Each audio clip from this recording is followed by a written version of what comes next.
అందుకని ఆపశ్శాంతి ఉంటేనే మనం ఇలా ఉన్నాం. అంతరిక్షంలో ఏమైనా అయిపోతుంటే ఇలా మాట్లాడగలమా? అవన్నీ బాగున్నాయి కనుక మనం బాగున్నాం.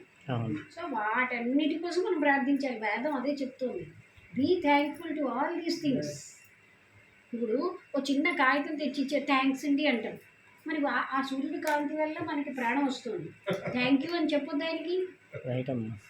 ఏమంటారు? ఆ గాలి ప్రవహించకపోతే మనం లేము.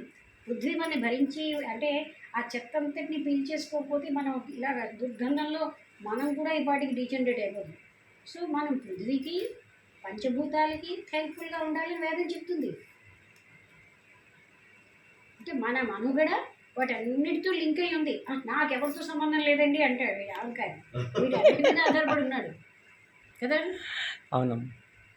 అంటే నేను ఒక్కడినే జీవించగలనండి. నేను ఒక్కడు జీవిస్తాడు. వాడి శరీరం వాడిది కాదు. ఆ శరీరమే ఎన్నిటి మీద ఆధారపడుతుంది. అందుకే మన వేదంలో వీటికి థ్యాంక్ఫుల్గా ఉండు అని చెప్తున్నారు. ఈ మధ్య